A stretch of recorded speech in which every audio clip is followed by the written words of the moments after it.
नमस्कार दोस्तों, गार्गी क्लासेस पर आपका स्वागत है। डेट आज की 3 दिसंबर 2021 और देख लेते हैं इंडियन एक्सप्रेस के एडिटोरियल और आइडिया पेज से इंपॉर्टेंट आर्टिकल्स जो अभी हम इस वीडियो में डिस्कस करेंगे। फर्स्ट आर्टिकल रहेगा China in sea, India at dock.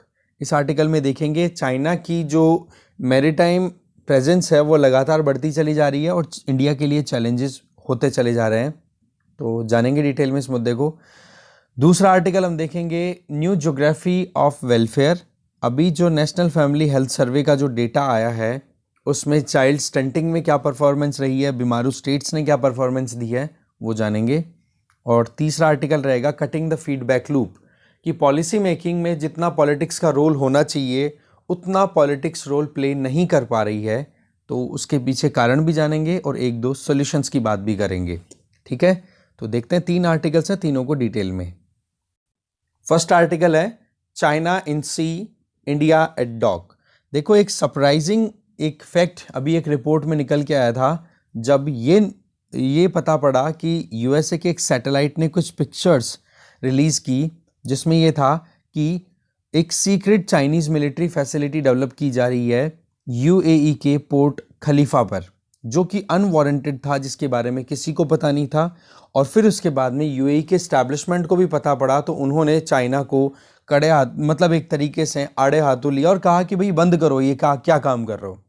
तो यूएई जो कि यूएसए का ही एक अलाय है, ठीक है, और उसी के नाक के नीचे इतना कुछ हो रहा है और उसका पता तक नहीं पड़ा। तो ये तो चलो पता पड़ गया, बाकी चाइना और कहाँ कहाँ पर क्या कर रहा है इसके बारे में हमें थोड़ा बहुत ही पता है। बाकी तो आपको भी पता है कि जब कोल्ड वॉर एरा था उस टाइम पे यूएसए और यूएसएसआर के बीच में आइडियोलॉजिकल कॉन्फ्लिक्ट चल रहा था, तो उसमें इसी तरीके की एक रेस चल रही थी कि कौन सबसे ज़्यादा अपने कवरेज को इंक्रीज़ करता है।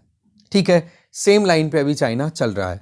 तो ऐसे में ओवरसीज मेरीटाइम प्रेजेंस की बात करें तो चाइना जो है वो लगातार बढ़ता चला जा रहा है और अमेरिका को भी चैलेंज कर रहा है। तो इंडिया तो बहुत पीछे की बात हो गई है। अब देखो, चाइना ने जो कुछ भी अपनी तरफ से अपनी जो मैरीटाइम सिक्योरिटी या नेवल प्रेजेंस को इंक्रीज करने की सोची है ना, तो इसके पीछे अमेरिका के एक इंडिविजुअल जिन्होंने अपनी तरफ से नेवी को एक्सपेंड करने के लिए पहले आइडियाज़ दिए थे कि हमें सी पावर होने की ज़रूरत है अगर हमें वर्ल्ड कम्युनिटी पे रूल करना है तो, और उनका नाम था एडमिरल एल्फ्रेड थायर माहन। उनकी ही लाइंस पे अभी चाइना मोर और लेस कंटिन्यू काम कर रहा है। चाइना 18th सेंचुरी से देखें अभी तक, तो ये जो कुछ भी एक्टिविटीज़ चाइना अभी कर रहा है ना, तो वो ब्रिटेन की एक्टिविटीज़ से ही कहीं ना कहीं हम ड्रॉ कर सकते हैं। वो कैसे, कि जिस तरीके से ब्रिटेन ने इंटरनेशनल कम्युनिटी को या फिर पूरे वर्ल्ड ज्योग्राफी को अपने कवरेज में रखा, तो उसके पीछे ब्रिटेन की रॉयल नेवी की स्ट्रेंथ थी एक सबसे इम्पॉर्टेंट, क्योंकि जो भी सी लेन्स ऑफ कम्युनिकेशन जिसके थ्रू ट्रेड ट्रांसपोर्ट हुआ करता था, उन सब पे जो पकड़ थी ना, वो ब्रिटिश नेवल जो फोर्सेस थी उनकी बहुत ज़्यादा एक पकड़ थी। और ये हम पढ़ते भी हैं कि कैसे फ्रांस को या फिर नेदरलैंड्स को या फिर पोर्चुगीज़ को ब्रिटिश जो फोर्सेस थी उन्होंने हराने में सफलता प्राप्त की थी। तो उसके पीछे एक कारण ये भी था कि इनकी नेवी थी वो बहुत ज़्यादा एडवांस थी। ठीक है, अब आज आप देखो, चाहे ब्रिटेन की अब मतलब हम मॉडर्न हिस्ट्री में देखते हैं, ब्रिटेन की जो टेरिटरीज थी उनमें आप देख सकते हो सिंगापुर से मॉरिशस, साइप्रस से माल्टा, जिब्राल्टर से फॉकलैंड, फिजी से हांगकांग, ये सारे ऐसे एरियाज़ हैं जो कि थ्रू आउट वर्ल्ड अगर आप पूरा ट्रेवर्स कर दो पूरे ज्योग्राफी को, तो अलग अलग डॉट्स को कनेक्ट करोगे तो वहाँ पर ब्रिटिश नेवल बेस अवेलेबल थे। और उन्हीं चीज़ों के ऊपर काम करते हुए चाइना ने भी अपना जो पकड़ बनाने की कोशिशें हैं वो कंटिन्यू कर रखी है, जिससे इंडो पैसिफिक रीजन में जो सी लेन्स है उन पे अपनी पकड़ बनानी, जिससे ट्रेड सिक्योरिटी इंश्योर करना खुद की, और जो एनर्जी सिक्योरिटी है, क्योंकि जो आप कह सकते हो क्रूड ऑयल का ट्रांसपोर्टेशन है वो होता है किससे है, बड़े बड़े जहाज़ों में लद के होता है। तो उस केस में ये सी लेन्स हैं, इंटरनेशनल कम्युनिकेशन लाइंस, इनको भी कवर करना, इनकी ऊपर अपनी पकड़ बनाना चाइना की एक ज़रूरत हो चुकी है और उसी को वो कंटिन्यू कर रहा है। 2019 में चाइना का जो डिफेंस वाइट पेपर आया था उसमें क्लियर स्टेटमेंट थे कि ओवरसीज इंटरेस्ट जो हैं वो चाइना के नेशनल इंटरेस्ट के लिए बहुत ज़्यादा निर्णायक साबित होने वाले हैं। इसलिए इन चीज़ों से हमें बिल्कुल क्या आइडिया लगता है कि चाइना अपनी जो प्रोग्रेस है मैरीटाइम इश्यूज़ को लेकर के या नेवल फोर्सेस को वो लगातार एनहेंस करेगा, वो बिल्कुल भी कम नहीं होने देगा अपनी पकड़ को इस सेगमेंट में। इसके अलावा मई 1950 की बात करें तो जो पीपल्स लिबरेशन नेवी, जिसको हम आगे प्लान बोलेंगे, वहाँ पर वॉरशिप्स की बात कर लो या सबमरीन्स की बात कर लो, ये सप्लाई हुआ करती थी। ये पीएलए नेवी, ये चाइना की नेवी हो गई, तो सप्लाई होती थी वॉरशिप्स की या सबमरीन्स की सोवियत यूनियन से। फिर चाइना अपनी तरफ से धीरे धीरे अपनी खुद की ज़रूरतें इंक्रीज़ होती चली गई, अपनी सिक्योरिटी या अपनी डोमिनेंस को इंक्रीज़ करना चाह रहा था।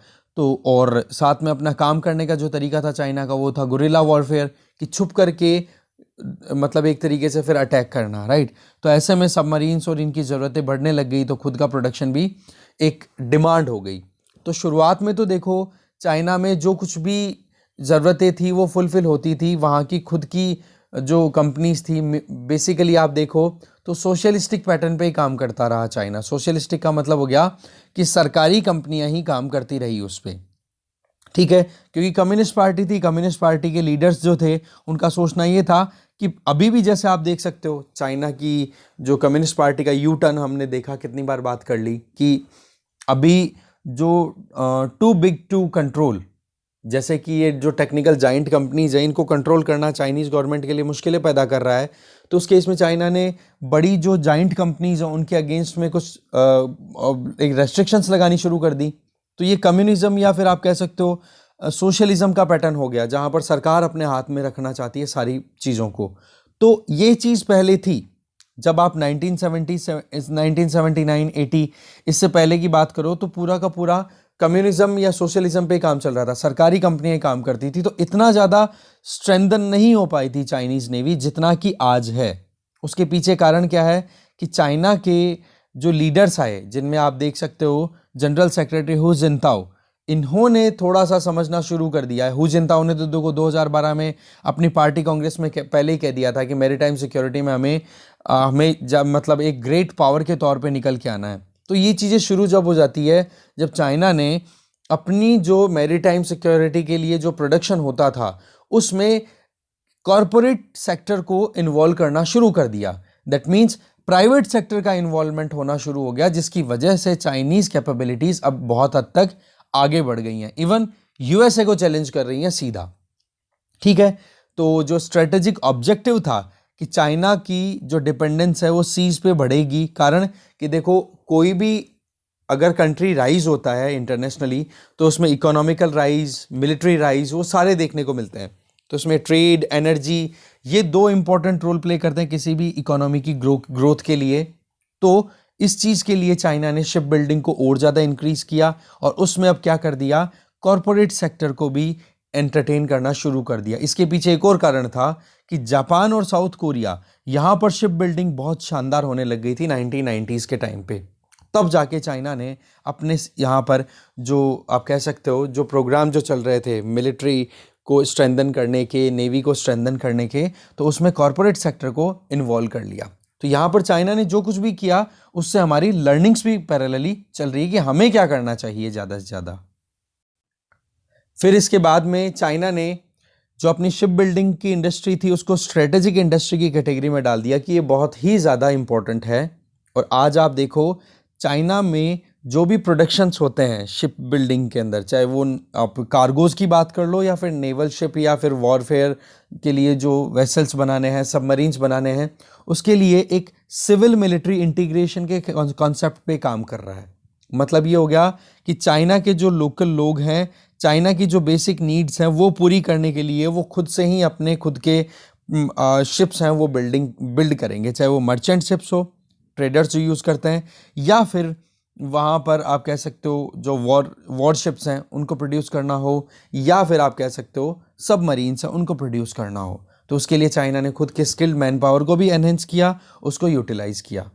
तो बोला ऐसा ही कुछ हमें ज़रूरत है कि मझगांव डॉक, जहाँ पर अभी कुछ सबमरीन्स, कुछ आप कह सकते हो कुछ शिप बिल्डिंग का कंस्ट्रक्शन वहाँ पे चल रहा है, शिप बिल्डिंग का काम चल रहा है, तो वो हल्का फुल्का सेटिस्फेक्शन देता है और इससे गवर्नमेंट अपने आप को जस्टिफाई भी करती है कि हाँ जी हम बहुत कुछ कर रहे हैं। पर जितना होना चाहिए ना उतना नहीं है, दैट मीन्स एडिक्वेट नहीं है, अप टू द मार्क हमारा अप्रोच अभी तक नहीं बन पा रहा है जितना कि चाइना ने अपनी तरफ से बहुत हद तक कर लिया है।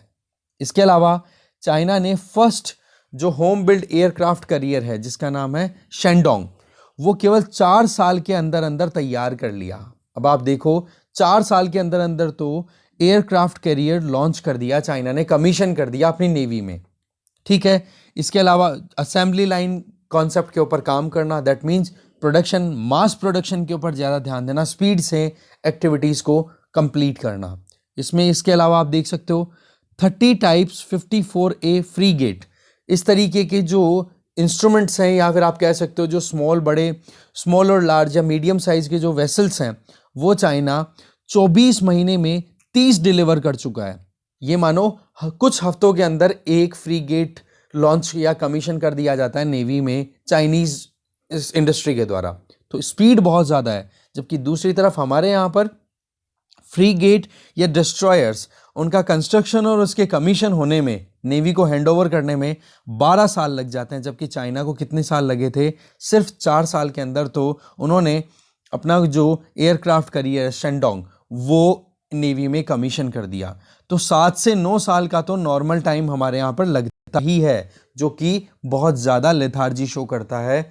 और यही चीज़ हमारा जो एक स्टेटमेंट चल रहा है ना आत्मनिर्भरता, उसके ऊपर बहुत बड़ा सवाल खड़ा करता है कि किस तरीके की आत्मनिर्भरता आप लाना चाह रहे हो जिसमें इतना डिले हो रहा है।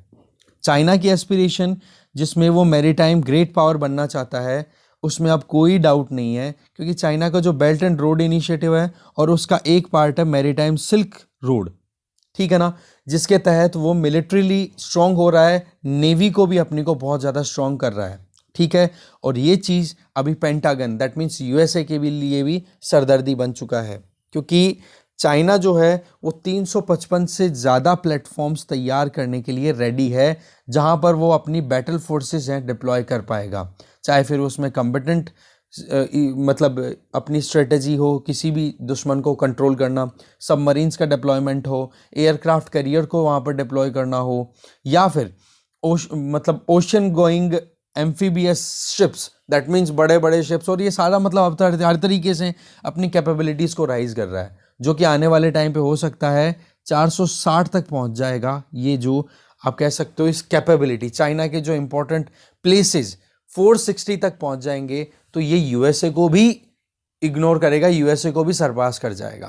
तो ऐसे में चाइना का जो मैरीटाइम राइज है उसके लिए हमें के.एम. पणिकर जी का एक ऑब्जर्वेशन हमें समझना होगा, वो ये कि वास्को डी गामा 1498 में कैलिकट, आज जो केरला में कोझिकोड है, वहाँ पर उन्होंने लैंड किया था, और उसके बाद में 4 सेंचुरीज तक यूरोपियन पावर की डोमिनेंस रही थी इंडिया या फिर पूरे वर्ल्ड ओवर।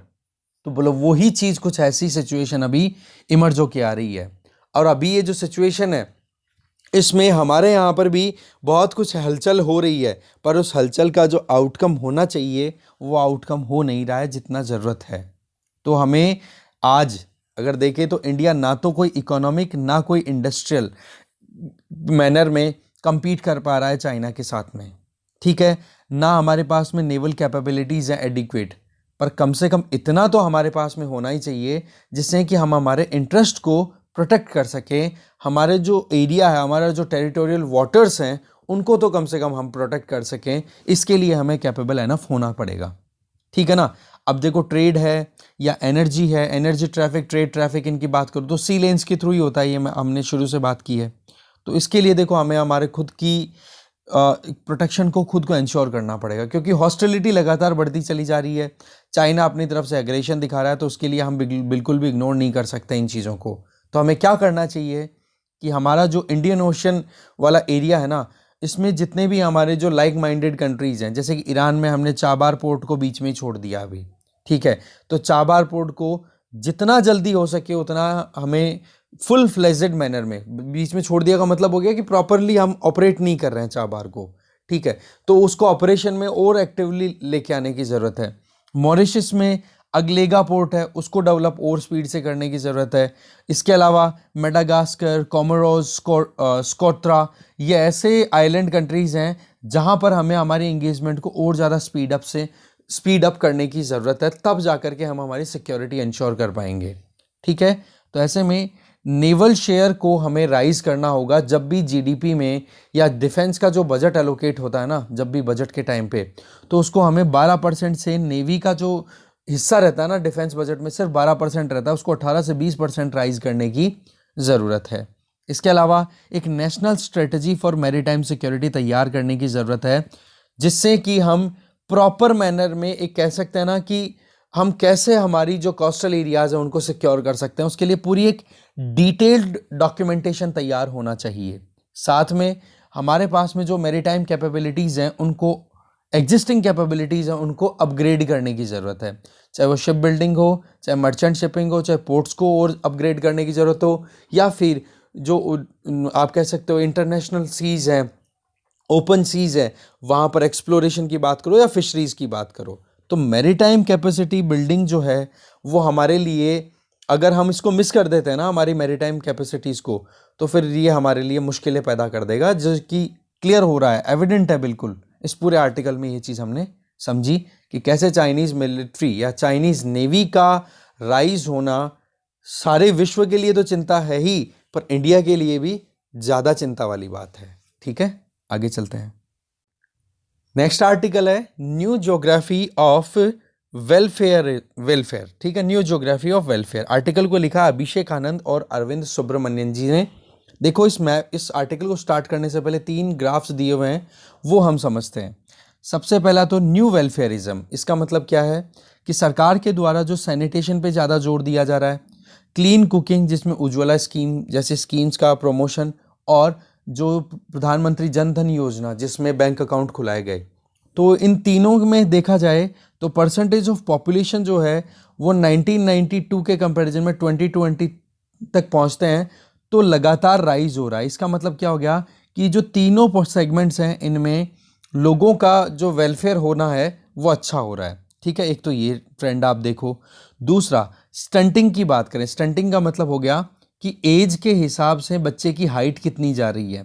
5 साल से कम उम्र के जो बच्चे हैं उनकी अगर बात करें, है ना, तो ऐसे में फेज़ 1, फेज़ 2 और ऑल इंडिया, तो स्टंटिंग जो है ना वो लगातार डिक्लाइन कर रही है। एक ये ट्रेंड देख सकते हो 1998 से 2020 का अगर हम कंपैरिजन करें तो। और फिर आ जाता है कि great switch between BIMARU and western states. Western states वो स्टेट्स हो गए जिनके अंदर आप देख सकते हो ये गुजरात आ जाता है, या फिर जो मध्य प्रदेश, सॉरी महाराष्ट्र आ गया, कर्नाटका भी आप थोड़ा सा टच कर सकते हो। और बीमारू स्टेट्स में आप देख सकते हो बिहार, मध्य प्रदेश, राजस्थान, यूपी, छत्तीसगढ़, ये ऐसे स्टेट्स हैं जिनको बीमारू कंसिडर किया जाता था। तो इनकी परफॉर्मेंस देखो कि जो स्टंटिंग की रेट है, स्टंटिंग का मतलब वो एग्जैक्टली सेम चीज़ रिपीट हो रही है कि 5 साल से कम उम्र के बच्चे जिनकी उम्र के हिसाब से हाइट कितनी है, तो स्टंटिंग की कंडीशन डिटेरियोरेट हो रही है इस लाइन के ऊपर वाले स्टेट्स में और इंप्रूव हो रही है इस लाइन के नीचे वाले स्टेट्स में। अब आप देखो, जो बीमारू स्टेट्स हमने बोले उनमें केवल एक बिहार को आप छोड़ दो, बाकी मध्य प्रदेश को आप नोटिस करोगे वो अच्छा परफॉर्म कर रहा है, यहाँ पर स्टंटिंग कम हो रही है, that means nutritious food consume कर रहे हैं बच्चे। इसके अलावा राजस्थान आप देख सकते हो, इसके अलावा आप यूपी पर भी फोकस कर सकते हो। ठीक है, तो ये कुछ ऐसे स्टेट्स हैं जिनकी परफॉर्मेंस पहले बुरी हुआ करती थी पर अभी अच्छा परफॉर्म कर रहे हैं, दैट मीन्स स्टंटिंग में उनका इंप्रूवमेंट है। जबकि आप देखो गुजरात, महाराष्ट्र, इसके अलावा कर्नाटका नाम भी आप देख सकते हो, ये आप या फिर दूसरे जो केरला या फिर जो ऑलरेडी अच्छी परफॉर्मेंस देने वाले स्टेट्स थे उनकी कंडीशन बिगड़ रही है स्टंटिंग में। ठीक है ना, तो ये 3 ग्राफ हमें समझने थे। अब डिटेल में समझते हैं आर्टिकल को। राइटर शुरुआत में ये बोलते हैं कि हमने 22 दिसंबर 2020 को एक आर्टिकल दिया था जिसमें न्यू वेलफेयरिज्म की हमने बात की थी। अगर आप मुझे फॉलो कर रहे हो तब से या इंडियन एक्सप्रेस को, तो डेफिनेटली आपको याद होगा न्यू वेलफेयरिज्म में क्या क्या चीज़ें बताई थी। जैसे कि जो कुकिंग फ्यूल है, गैस मतलब उज्ज्वला स्कीम का जो पोर्शन है वो पहले तो क्या होता था वेलफेयरिज्म के अंदर, जैसे पीडीएस स्कीम की बात कर दी है ना, और खाना टाइम पे मिलना हो गया, रहने के लिए घर देना हो गया, ये वेलफेयरिज्म की स्कीम चलती थी। अब न्यू वेलफेयरिज्म में सरकार ने नए सेगमेंट जैसे कि खाना पकाने के लिए साफ़ सुथरा फ्यूल, ठीक है, जैसे उज्ज्वला स्कीम, टॉयलेट्स को कंस्ट्रक्ट करवाना, स्वच्छ भारत मिशन, बैंक अकाउंट्स के लिए प्रधानमंत्री जनधन जो स्कीम थी, जनधन योजना जो थी, पावर सेगमेंट के लिए जो उजाला स्कीम है या फिर दूसरी जो सेगमेंट चलते हैं वो, इसके अलावा हाउसिंग और कैश ट्रांसफर्स जिसमें डायरेक्ट बेनिफिट ट्रांसफर्स की हम बात करते हैं। तो बोले ये न्यू वेलफेयरिज्म के बारे में हमने बात की। तो एक तो ये मुद्दा था कि इसने अच्छा, इन स्कीम्स ने उस टाइम पे अच्छा परफॉर्म किया, बोलो वही चीज़ कंटिन्यू अभी हम देख सकते हैं। दूसरा मुद्दा, जब ये 2020 वाला जो आर्टिकल था इसमें इन्होंने हाईलाइट किया था कि हेल्थ और न्यूट्रिशन की बात करें तो उसमें स्टंटिंग की बात करें या एनीमिया की बात करें या डायरिया की बात करें, बोले इन तीनों चीज़ों में परफॉर्मेंस अच्छी नहीं आई थी। ठीक है, पर अब जो है सेकंड और फाइनल फेज का जो डेटा रिलीज हुआ है नेशनल फैमिली हेल्थ सर्वे 5 का, तो उसमें यह पता पड़ा है कि जिन स्टेट्स का भी कवरेज आया है तो उन स्टेट्स की पॉपुलेशन टोटल इंडिया की पॉपुलेशन का लगभग 49% कॉन्स्टिट्यूट करती है, जिनमें आप देख सकते हो यूपी, तमिलनाडु, पंजाब, राजस्थान, मध्य प्रदेश, झारखंड, हरियाणा, छत्तीसगढ़।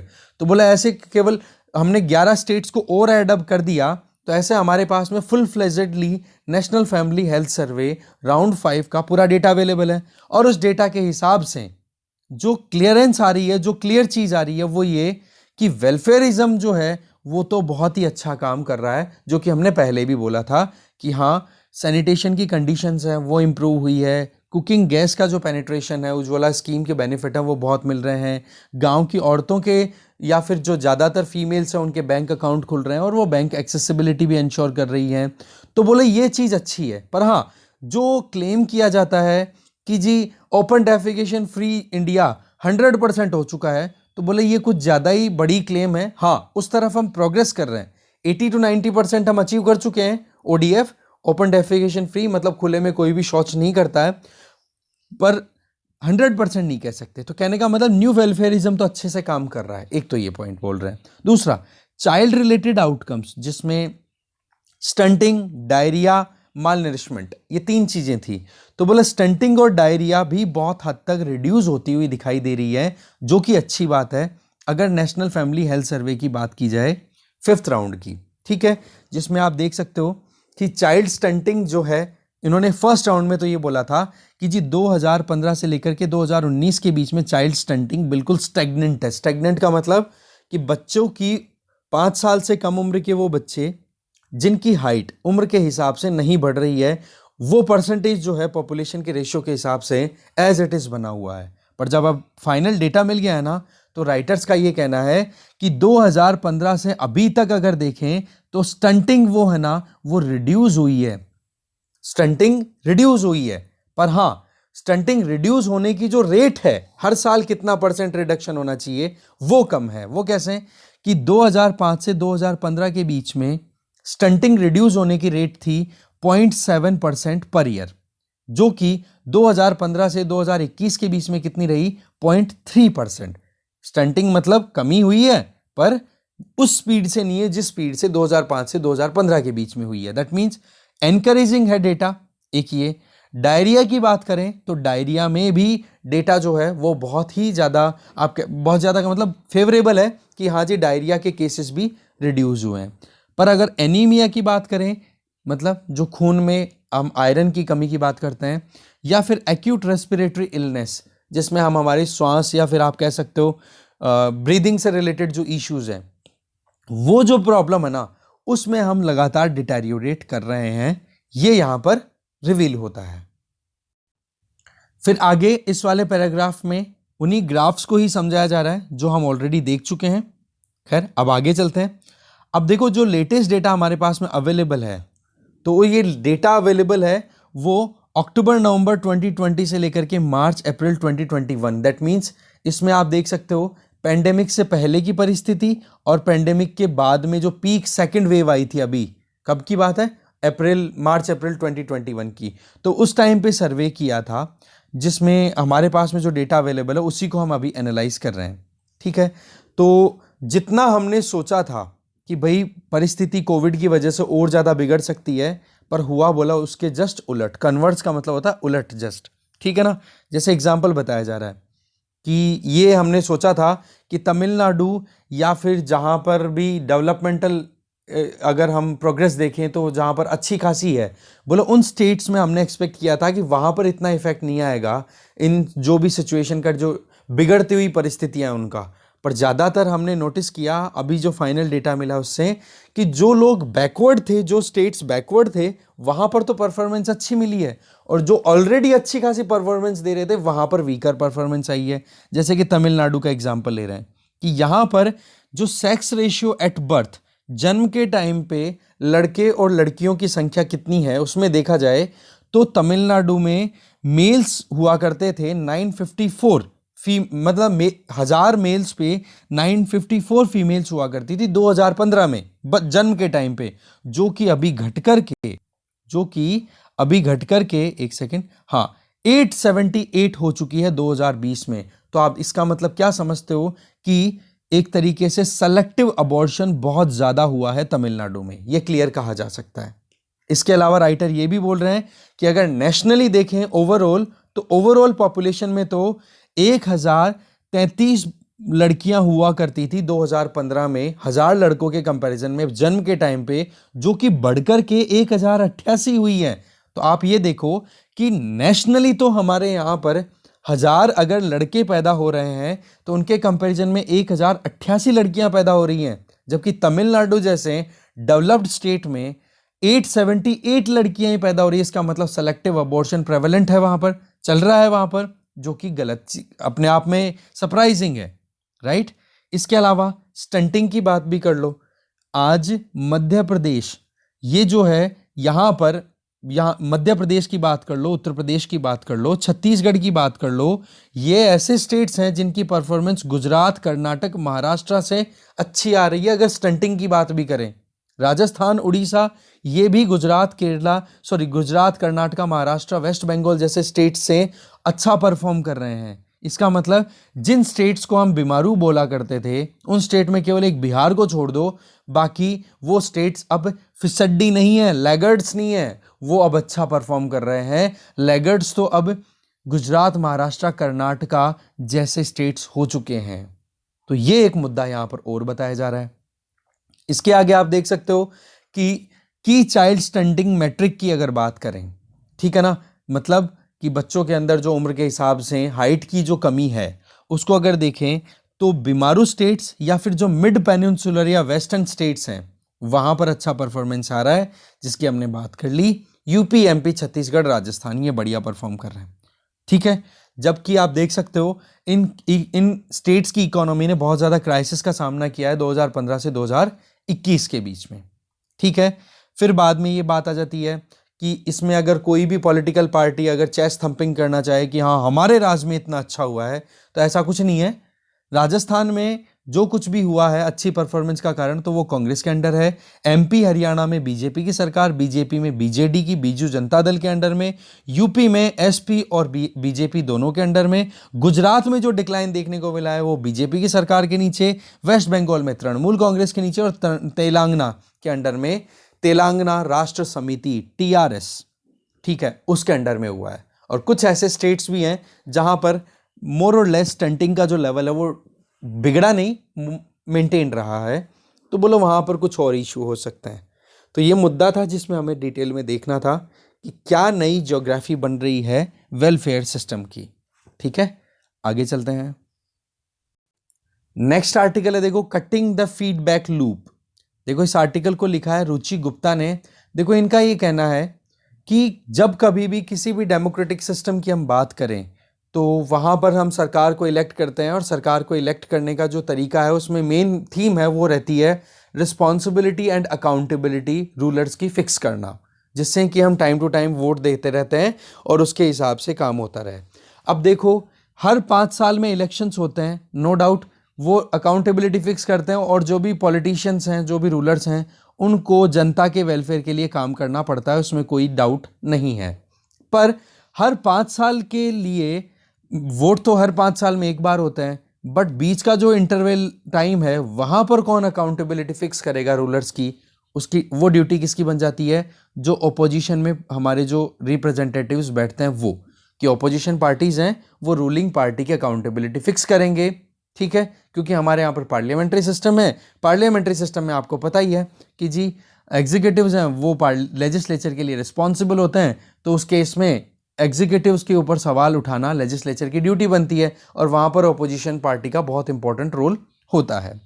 पर ये जो सिचुएशन है ये थोड़ी सी बिगड़ती हुई दिखाई देती है, कारण कि अभी जो फार्म लॉज आए थे 3 फार्म लॉज, उन 3 फार्म लॉज में ना तो अपोजिशन को रूलिंग पार्टी ने कॉन्फिडेंस में लिया, ना उनके साथ में प्रॉपर डिबेट किया, ना डिस्कशन किया।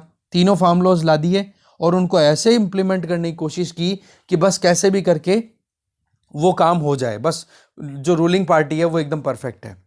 तो उस केस में फिर बाद में यहाँ पर ऑपोजिशन लीडर्स हैं या जो इलेक्टेड रिप्रेजेंटेटिव्स हैं उनकी वैल्यू है वो डिक्लाइन हो गई, पहली चीज़ तो। फिर बाद में अब ये मुद्दा फार्म लॉज का रिपील करने का चल रहा है, तो उस टाइम पर भी क्या बात है, क्या ऑपोजिशन पार्टीज की वजह से ये रिपील हो रहे हैं या फिर एक्सटर्नल कोई फैक्टर है जिसकी वजह से ये फार्म लॉज रिपील हो रहे हैं? तो इसका आंसर है कि फिर से वही जो फीडबैक वाला जो कॉन्सेप्ट है, फिर से वही अकाउंटेबिलिटी फिक्स करने वाला जो कॉन्सेप्ट है, जिसमें ऑपोजिशन पार्टीज के लीडर्स को अपनी तरफ से सरकार पे दबाव बनाना था कि जी ये लॉज सही नहीं है, इनको रिपील करो। उसके बजाय फार्मर्स ग्रुप्स हैं उन्होंने प्रेशर बनाया है कि जी भाई इन फार्म लॉज को रिपील करो। इसका मतलब क्या हो रहा है, वही बात कि जी जो फीडबैक के बेसिस पे काम होना चाहिए, जो अकाउंटेबिलिटी फिक्स होनी चाहिए, वो अकाउंटेबिलिटी फिक्स करने में सक्षम नहीं हो पा रही हैं ऑपोजिशन पार्टीज। जबकि बाहर बैठे हुए जो फार्मर जिन्होंने अपना प्रोटेस्ट लगातार रखा, उनके प्रेशर के अंडर आते हुए अब सरकार को अपनी पॉलिसीज को चेंज करना पड़ रहा है। तो ये एक मैनिफेस्टेशन है कि वाकई में हमारे यहाँ पर जो एक गवर्नेंस का जो सिस्टम है, जिसमें अकाउंटेबिलिटी, ट्रांसपेरेंसी, रिस्पॉन्सिबिलिटी जिसके बारे में हम स्टडी करते हैं, वो चीज़ें कहीं ना कहीं मिसिंग है। और वो काम किसकी ड्यूटी होती है? ऑपोजिशन पार्टीज की। ठीक है ना? तो देखो ये चीज़ प्रॉब्लम क्रिएट करेगी आगे जाकर के, और अभी भी बहुत ज़्यादा प्रॉब्लम क्रिएट कर रही है। तो इसके पीछे क्या कारण है, अब वो समझते हैं। सबसे पहला कारण तो ये कि हमारे यहाँ पर जो पॉलिटिक्स का जो सिस्टम है वो इंस्टीट्यूशनलाइज्ड नहीं रहा। दैट मीन्स कुछ स्टैंडर्ड फ्रेमवर्क्स नहीं रहे हैं जिनको फॉलो करना चाहिए एक डेमोक्रेटिक सिस्टम में। लगातार अगर हम देखें तो फजीनेस देखने को मिल रही है कि मतलब क्वालिटी नहीं आ रही है पॉलिटिक्स में, क्योंकि एक तो क्या है, सेंट्रलाइजेशन बहुत ज़्यादा हो रहा है। अब सेंट्रलाइजेशन जब बहुत ज़्यादा होता है तो पार्टी के बारे में ज़्यादा सोचना शुरू कर दिया जाता है बजाय के लोगों के इंटरेस्ट के। और जब पार्टी लाइन के ऊपर आप काम करना शुरू करते हो और जब एक इंडिविजुअल अपने आप को अपने ओपिनियन देने तक भी इंडिपेंडेंटली फ्री नहीं करता, फॉर एग्जांपल कोई भी इशू आता है तो विप जारी कर दी जाती है। अब विप अगर जारी कर दी जाती है तो कोई भी पॉलिटिकल पार्टी का मेंबर जिसने एक पार्टी की सीट के ऊपर इलेक्ट होकर के अपनी मेंबरशिप इंश्योर की है, वो बंदा अपनी पॉलिटिकल पार्टी से इतर या साइड लाइन होते हुए कुछ स्टेटमेंट ही नहीं दे सकता, और अगर दिया जाएगा तो उसको डिफेक्ट कर दिया जाएगा, निकाल दिया जाएगा। तो इस केस में पॉलिटिकल पार्टीज में जो आकाज हैं, जिसको हाई कमान बोला जाता है जिनको, तो बोला हाई कमांड्स के लिए अकाउंटेबिलिटी ज्यादा शो करते हैं बजाय कि अपनी खुद की लोगों के। तो एक तो पावर सेंट्रलाइजेशन पॉलिटिकल पार्टीज में बहुत ज़्यादा हो रहा है, इंटरनल डेमोक्रेसी बहुत ज़्यादा डिक्लाइन कर गई है, और उस इंटरनल डेमोक्रेसी के डिक्लाइन करने के चलते ये जो काम है मेनली जो अच्छे से होना चाहिए, जहाँ पर ये जो प्रेशर बनाया गया है फार्मर्स के द्वारा जो कि रोड पे उतर करके फार्म लॉज को रिपील करवाने में सक्सेसफुल हो रहे हैं, वो काम पॉलिटिकल पार्टीज का था ना कि उनका। दूसरी चीज़ कि अभी तक ट्रेडिशनली जहाँ पर भी दो पॉलिटिकल ओपिनियन में अगर डिफरेंसेस आते हैं तो वहाँ पर अगर कंसेंसस की ज़रूरत होती है, सर्वसहमति की ज़रूरत होती है, तो उसमें मीडिया का, सिविल सोसाइटी का, पॉलिटिकल पार्टीज़ का बहुत इंपॉर्टेंट रोल रहा है। पर अब क्या कर लिया इन्होंने, खुद को अपने एक छोटे छोटे जोन्स में डिवाइड कर लिया है कि जी रूलिंग पार्टी के फेवर में ये मीडिया हाउस बोलेगा और अगेंस्ट में ये बोलेगा। ऐसा नहीं कि क्रिटिकली एनालाइज किया जाए सिस्टम को कि कहाँ पर लूप होल्स हैं, कहाँ पर मिस हो रहा है, जो टारगेट होना चाहिए वेलफेयर का, या फिर जो टारगेट होना चाहिए एक अच्छी रूलिंग का, अच्छी पॉलिसी फॉर्मुलेशन का। तो जब प्रॉपर कंसेंसस नहीं आएगी, साथ में बैठेंगे नहीं, सब अपने आप को सिलोज में डिवाइड कर लेंगे, तो कहां पर कन्वर्जेंस आएगी उनके बीच में और कहां पर एक कॉम्प्रिहेंसिव पॉलिसी फॉर्मुलेशन हो पाएगा जी। ठीक है। इसके अलावा सब अपने अपने इंटरेस्ट के लिए ज़्यादा काम करते हैं, ना कि डेमोक्रेटिक इंटरेस्ट के लिए काम करें। इलेक्शन किया है लोगों ने, हमने वोट दिया है, और वो जहाँ कर बैठ जाते हैं और फिर वो देखते ये हैं कि हाई कमान ने जो आइडिया दे दिए उन्हीं के अलावा और कुछ काम करना नहीं है। मतलब ये हो गया जी कि अब जो कोई भी काम हो रहे हैं वो एक्सट्रेनियस है। एक्सट्रेनियस का मतलब उनके पकड़ में ही नहीं है, जो हमारे सो कॉल्ड रिप्रेजेंटेटिव है, पॉलिटिकल रिप्रेजेंटेटिव, ठीक है, उनके हाथ में ही नहीं है कि क्या हो रहा है वहां पर पार्लियामेंट में।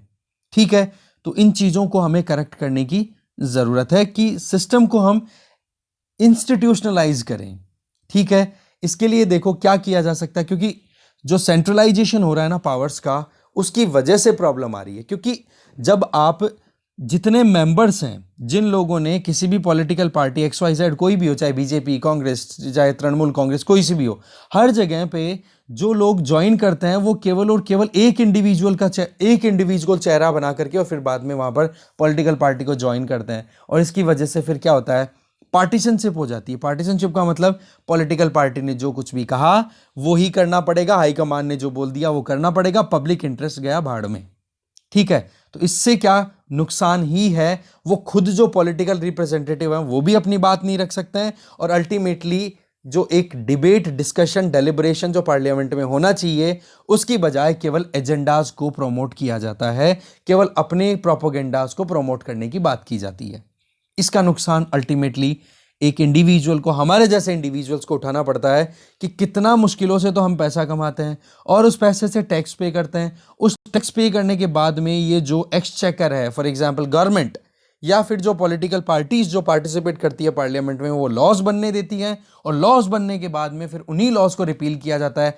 तो भाई वो पैसा तो खर्च हो ही रहा है ना, कि आपने इतना हंगामा किया, बिल इंट्रोड्यूस किया, बिल इंट्रोड्यूस करने के बाद में एक्ट बनाया, एक्ट बनाने के बाद में उसको रिपील कर रहे हो, तो भाई पैसा क्या आपके बाप का है? अकाउंटेबिलिटी फिक्स होनी चाहिए कि नहीं?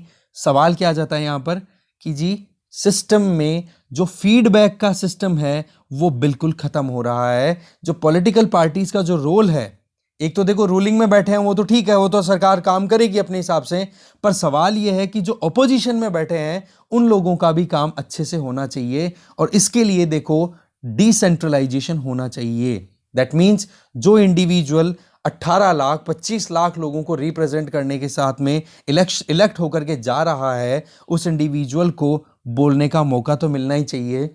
ये चीज़ यहाँ पर मेनली हाईलाइट की जा रही है। ठीक है, आज इंडिया में यूथ एज की कमी नहीं है, यूथ पॉपुलेशन सबसे ज़्यादा है आज इंडिया में, वर्ल्ड ओवर देखा जाए तो इन यूथ को अगर हम पॉजिटिवली एंगेज नहीं कराएंगे तो देखो मुश्किलें हो जाएगी। क्योंकि आज हम जिस डेमोग्राफिक डिविडेंड की बात कर रहे हैं, वहां पर अगर पॉलिटिकल आइडियोलॉजीज से वो अगर अपने आप को एफिलिएट कर लेंगे तो एक जो आउटकम मिलना चाहिए ना, वो नहीं मिल पाएगा। तो इसके लिए जो पब्लिक स्पिरिटेड इंडिविजुअल्स हैं, जो जनता का भला करना चाहते हैं और जो पॉलिटिकल मतलब सेगमेंट में पार्टिसिपेट करते हैं, उनको एक कोलैबोरेटिव मैनर में काम करने की ज़रूरत है। इशू बेस्ड डिसिप्लिन डिक्लेयर करने की ज़रूरत है। एक इंटेलेक्चुअल इंडिपेंडेंस तैयार करने की ज़रूरत है। सीधी सी बात है जी, हम अगर इंडिपेंडेंटली रहना चाहते हैं तो इंडिपेंडेंट डिसीजन मेकिंग की कैपेबिलिटीज़ भी हमारे रिप्रेजेंटेटिव्स में होनी चाहिए। नहीं तो केवल 5 साल में एक बार चुनाव में वोट दे करके हम क्या वाकई में हम for the people by the people वाला सेगमेंट जो डेमोक्रेसी का है वो फुलफिल कर पा रहे हैं कि नहीं कर पा रहे हैं, इस पर बड़ा सवाल है। ठीक है ना, तो ये पॉलिटिकल पार्टीज में या पॉलिटिक्स का पॉलिसी पे जो इफेक्ट होना चाहिए वो जो है कंसर्निंग है, जो कहीं ना कहीं मिसिंग है। ठीक है, तो ये है मेन मुद्दा। तो इस डिस्कशन में जो भी मेन चीज़ें थी वो हमने देख लिया। इसके अलावा एक आर्टिकल ये है फर्टाइल ग्राउंड, इसमें देखो एमएसपी को लेकर के कंसर्न रेज कर रहे हैं एडिटर। वो ये कह रहे हैं कि एमएसपी को अगर लीगल बनाने की बात कर रहे हैं कि क्यों, ये कह के कि भाई राइट टू फूड को भी तो आपने लीगल बनाया था नेशनल फूड सिक्योरिटी एक्ट के तहत 2013 में। तो एडिटर बोल रहे हैं कि राइट टू एमएसपी बहुत ज़्यादा मुश्किल हो जाएगा, ना तो वो फिजिकली पॉसिबल है ना फिजिकली पॉसिबल है। फिजिकली तो गवर्नमेंट के ऊपर देखो बहुत कर्जा बढ़ता चला जाएगा, फिजिकली इसलिए नहीं है कि भाई आप कितना अनलिमिटेड क्वांटिटीज़ को परचेज करोगे, फिर आप ये बताओ। ठीक है, स्टॉक्स में ऑलरेडी इतना ज़्यादा अनाज पड़ा है जो कि चूहे खा रहे हैं, बर्बाद हो रहा है, तो बोले ये बिल्कुल वायबल ऑप्शन नहीं है। इसके लिए एक प्रॉपर डेलिबरेटिव मैनर में डिबेट करते हुए एक अच्छा आउटकम निकालने की जरूरत है। लीगैलिटी ऑफ एमएसपी, इसके लिए देखो हमने ऑलरेडी एक एक्सप्लेन पेज पे आर्टिकल भी डिस्कस किया था जिसमें यूएसए का एग्जांपल बताया था कि जिस तरीके से वहां पर जो मिल्क प्रोडक्ट है, मिल्क को है एमएसपी के बेसिस पे डिक्लेयर कर दिया था कि हर साल 6% मिल्क की प्राइसेस हैं वो राइज कर दी जाएगी। और उसका नुकसान ये हुआ था कि एक्सेस में चीज़ पड़ा रह गया था, स्टॉक पड़े रह गए थे मार्केट में और सरकार कर्जे के नीचे दबती चली जा रही थी। तो बोलो वायबल नहीं है। इसके अलावा नेक्स्ट है बैड एजुकेशन वाला आर्टिकल। इसमें यह है कि कल परसों एग्ज़ाम जो फर्स्ट टर्म एग्ज़ाम हुआ तो उसमें सीबीएसई के द्वारा एक क्वेश्चन प्रिंट आ गया सोशियोलॉजी के पेपर में कि जी 2002 के गुजरात रायोट्स वो कौन सी सरकार के अंडर में हुए थे। ऑप्शन थे कांग्रेस, बीजेपी, डेमोक्रेटिक या फिर रिपब्लिक। तो इस चीज़ के लिए फिर बाद में अपोलोजाइज करते हैं फिर सीबीएसई वाले कि जी ये क्वेश्चन हमने गलत प्रिंट कर दिया, इस तरीके का क्वेश्चन नहीं होना चाहिए था, हम जिन्होंने भी ये क्वेश्चन पेपर सेट किया उनके खिलाफ में एक्शन लेंगे। तो एडिटर इस चीज़ का काउंटर कर रहे हैं। भाई 1984 में ऑपरेशन ब्लू स्टार कंडक्ट किया था, एंटी सिक्स वायलेंस बोला जाता है उसको, और वो उस टाइम पे सेंटर में कांग्रेस गवर्नमेंट हुआ करती थी। तो अगर उससे संबंधित कोई क्वेश्चन बन सकता है तो इससे संबंधित क्वेश्चन क्यों नहीं बन सकता। भाई एजुकेशन में आप अवेयरनेस देते हो ना, लोगों को, बच्चों को अवेयर करते हो कि कहाँ पर कौन सा काम हुआ था। तो इस चीज में अगर आप पिनलाइज करोगे उन पर्सन्स को जिन्होंने क्वेश्चन पेपर सेट किया था तो ये चीज आप सही प्रेसिडेंट नहीं शो कर रहे हो। ठीक है, क्योंकि एजुकेशन होती है अवेयरनेस स्प्रेड करने के लिए, नॉलेज देने के लिए, और इसमें कुछ झूठ भी नहीं है। ठीक है, हम भी आप भी एनसीईआरटी की क्लास 12th की जो पॉलिटिकल साइंस की बुक है हम पढ़ते ही हैं, उसमें सीधा सा लिखा हुआ है कि गुजरात राइट्स हुए थे 2002 में, उस टाइम पे किसकी सरकार चल रही थी। तो इन चीज़ों में एजुकेशन का मतलब होता है कि आप पास्ट एक्सपीरियंसेस के बारे में कम से कम बेसिक नॉलेज तो प्रोवाइड करो बच्चों को। और अगर उससे रिलेटेड कोई क्वेश्चन है, अगर एजुकेशन कैरिकुलम में कोई कंटेंट लिखा हुआ है, इससे रिलेटेड क्वेश्चन अगर है तो एडिटर बोलते हैं कि उससे रिलेटेड क्वेश्चन अगर एग्जाम में आता है तो कोई बड़ी चीज़ नहीं है, कुछ गलत नहीं है। और सीबीएसई एक ऑटोनॉमस बॉडी है, तो अपनी ऑटोनॉमी फिर कहाँ पर एक्सरसाइज कर रहे हैं अगर इस तरीके से वो बाहर से ऑब्जेक्शन आ रहा है, पॉलिटिकल ऑब्जेक्शन आ रहा है, जिसकी वजह से वो अपने ही जो पेपर सेटर्स हैं उनको पेनलाइज करने लग जाएंगे। ठीक है, तो ये एक चीज़, इसलिए इसको बैड एजुकेशन का टैग दिया है। तो देखो इस डिस्कशन में जो भी था वो हमने डिटेल में देख लिया है। Thank you very much for watching this video. और आर्टिकल्स का एसोसिएशन कौन कौन से जीएस पेपर के टॉपिक्स से हैं वो पूरा डिटेल डिस्क्रिप्शन बॉक्स में हमेशा गिवन है। Okay, thank you.